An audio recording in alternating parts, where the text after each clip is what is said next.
I guess this is my last DCEU ranking ever. What's going on, guys? I'm Chris and welcome back to another video. So today I'm ranking all 13 DCEU movies. I've got a tier list. So before I get into this thing, hit that like button. Comment down below your ranking of all these DCEU movies and which tier you would put them in. And of course, subscribe and hit that notification bell as I'm trying to hit my goal of 75,000 subscribers here on the channel. It would mean a lot. The next DC movie that comes out is The Flash, and that's in June. And it's supposedly gonna like reset the DC universe as we know it. So after that, I'm not sure how I'm gonna go about these ranking videos, but I'll save that for another time. All right, so the tiers I have today are best of the best, great, solid, meh, and bad. Usually I do good, but I felt like solid was more of an appropriate term for this video. Again, there are 13 of these movies I'm talking about. They are in a random order. And without further ado, let's go ahead and start with Man of Steel, the one that started it all for the DCEU. I've seen this movie a few times in my life, and I always say, you know, the score is the standout, because it's true. The score by Hans Zimmer is something that I listen to anytime I want to work out or go for a run or just feel like elevated. That score does that to me. It's almost like an out-of-body experience every time I listen to it. The movie itself, I remember being a little too long. I liked Zod as a villain. Henry Cavill is an amazing Superman, so I'm gonna go ahead and put that in great. Again, I'm due for a rewatch on that soon, and every time I make this video, it's like, oh, I should rewatch Man of Steel, and for some reason I just haven't, so great feels appropriate for that right now. Next we've got Black Adam, which was terrible. I went into this movie really not expecting much, and I remember just being bored to tears and just laughing at how cheesy this movie was. The only thing missing, I remember saying this when I got out, was when the credits rolled that it didn't say directed by Michael Bay and What I've Done started playing by Linkin Park, because that's what it felt like. This movie was non-stop action scenes, but they weren't really like changing anything up.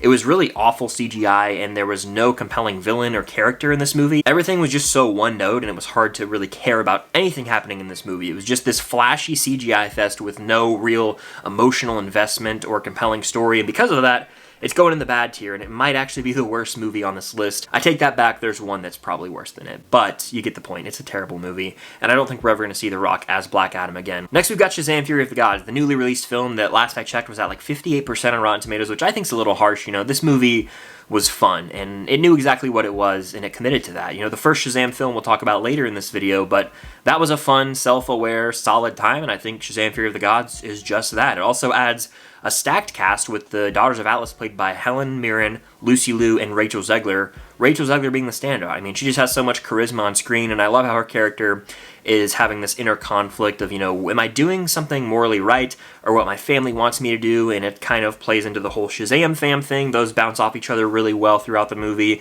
It's about 2 hours and 10 minutes long. It flew by. I was entertained. It's nothing new, you know, it's formulaic, predictable, sure, and the third act is a little wild, you know, I will admit. I enjoyed myself with it. Was the humor a hit constantly? No, but I did have some good chuckles in there, and I will say it is a solid time for me. Shazam! Fury of the Gods, to me, is a little overhated. I don't think it's a terrible movie, but again, we do live in a day and age where superhero movies are coming out left and right, so if it's not outstanding, it does fall to middle of the road, and I would say this is like a 3.25 out of 5, which is technically like a middle of the road superhero movie. So yeah, moving on, we've got Birds of Prey, a movie that I enjoy a lot. I've seen it once in my life, and I need to rewatch it again. Usually, when I do these rankings traditionally from like 1 to 10 or whatever, or, you know, a countdown instead of a tier list, this one's pretty high, but I haven't watched it in almost 3 years now, I want to say. So it's been a while since I've checked out Birds of Prey. I remember thoroughly enjoying it. A lot of people said it had that Tarantino feel in terms of telling the story out of order, and I dig that. You know, I like Harley Quinn a lot. Margot Robbie crushes it in that role. Ewan McGregor's having so much fun as Black Mask too. He's just crazy as Roman Sionis, so he was a standout villain for me, and it definitely had a unique style, which I appreciate in the world of superhero movies where everything can feel formulaic. This one definitely stands out in the crowd, so I think it deserves a spot in great. I don't know if I'd go above Man of Steel today, but I still think that it is a great DCEU movie, especially when I'm looking at some of the other things I have to compare it to. And I won't lie, every time I see like one of those film accounts on Instagram with like the 4K footage of that breakfast sandwich, it makes me just crave breakfast food, so kudos. Next we've got Batman vs Superman Dawn of Justice. I'll be talking about the Ultimate Edition here, which is a slight improvement over the theatrical cut for sure, but this is, to be honest, one of the most disappointed experiences I've ever had in a movie theater. Like, I was so incredibly hyped for this movie. I mean, I was like thinking it was going to be Civil War. You know, it came out 2 months before Civil War, and I was like, this is going to be better than that. It's going to be the best superhero movie of the year. And when I was in the movie theater, I was like, damn, this isn't doing it for me. And then, unfortunately, as the credits rolled, I was like, that was a pretty big letdown. You know, the trailers for this movie revealed way too much. And I actually didn't watch the movie for about 4 years after I saw it in theaters until I saw the Ultimate Edition, which did improve improve on some things. It made some motives more clear, filled in the gaps just a little bit, but still a little too long. 3 hours not that necessary, and I don't love how Jesse Eisenberg's Lex Luthor exists in this movie. Like, it's a little too eccentric and outlandish, and it just never really clicked for me. Plus the Doomsday plotline, I feel like that just was not that necessary. They shoehorned Wonder Woman in here, which I appreciate. I like her character a lot, but I almost wish that, you know, early in the DCEU, they would have just had a Batman solo movie with Batfleck, Man of Steel 2, Batfleck 2, and then build up to this Clash of the Titans, essentially, without forcing it, because the movie just feels really forced. I won't lie, the Batman vs Superman fight itself is great, but the way it wraps up's a little cheesy. You all know what I'm talking about. I'll put it in meh. There's enjoyment to be had, but frankly, it has way more issues than good to me. But it's not a bad movie, especially if I'm looking at the Ultimate Edition. Next, we've got Wonder Woman 84. This came out Christmas Day 2020. I remember the same day the movie Soul came out from Pixar, and I watched that one in the morning. I, you know, spent the day with my family, and then that night with my girlfriend Cam, we watched Wonder Woman 84, and it was terrible. This was marketed as like this action-packed, badass superhero movie, and it failed miserably in that aspect. The first hour and 10 minutes of this movie are nonsense. I mean, really bad, no action, and then there's like a few action sequences as we get into it, and that was just extremely disappointing. But then it got ridiculous. I mean, this is one of the straight up stupidest plots I've ever seen in a superhero movie. Pedro Pascal's giving it his all, but the script is terrible because there's this whole plot line about like everyone having a wish to make, and then the world just gets destroyed by it. It was one of the actually dumbest plots I've ever seen, not only in a superhero movie, but probably in a movie in general. And then you've got Cheetah kind of shoehorned in here for some reason. There's way too many villains, way too much going on. The movie feels bloated, frankly, making for a really, really bad time, but I would watch this over Black Adam. I'm gonna put it above Black Adam.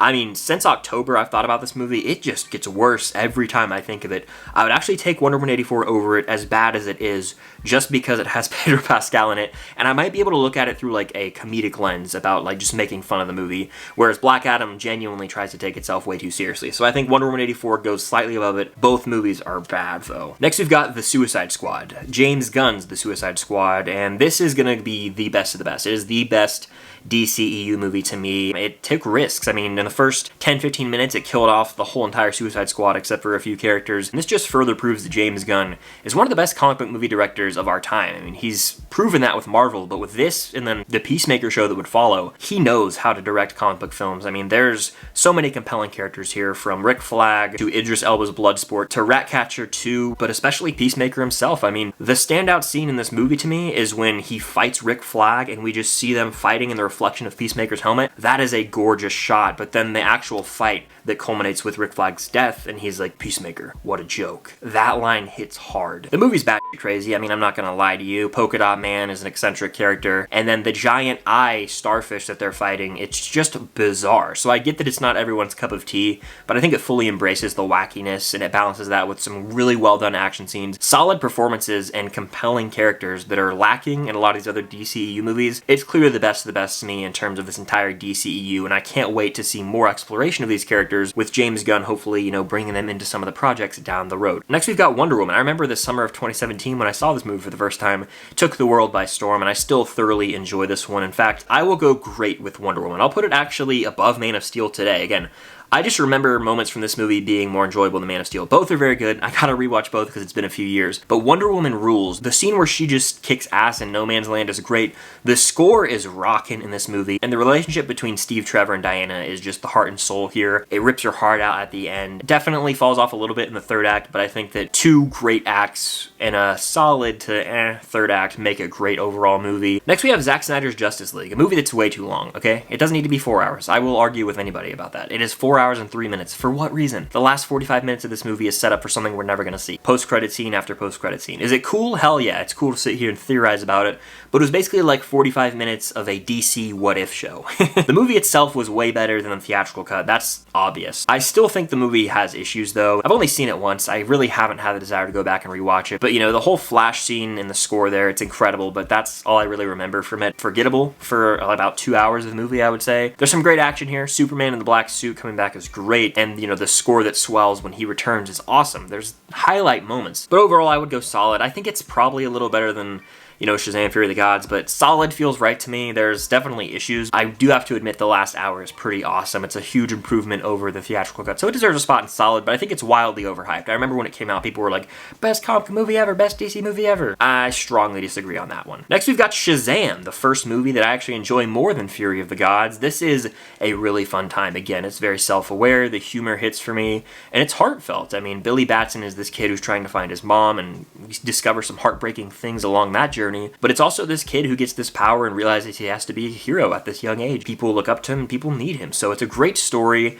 I love the coming of age feel, and it's just a fun time. I'll put it in the solid tier, probably above Zack Snyder's Justice League. Like, it's better than these two. I think this is like a 3.5 out of 5. This is like a 3.25 out of 5. This is probably right around there as well. But I enjoy the first Shazam more than these two films. It's just a blast of a movie. Next, we've got Justice League. Yes, the film directed by Joss Whedon / Zack Snyder. It's a big hoopla behind the scenes, unfortunately. This movie's terrible. I saw it in theaters once and I was like, it was okay. And then I thought about it, and it's been years since I've ever had the desire to rewatch this movie. I've seen clips of it since then. Disgustingly bad CGI and just a rushed movie. It's under 2 hours because the studio mandated that, and it was just unnecessary. It's a bad movie. In fact, I think it's worse than these two. Like, I think it's actually going at the top of bad.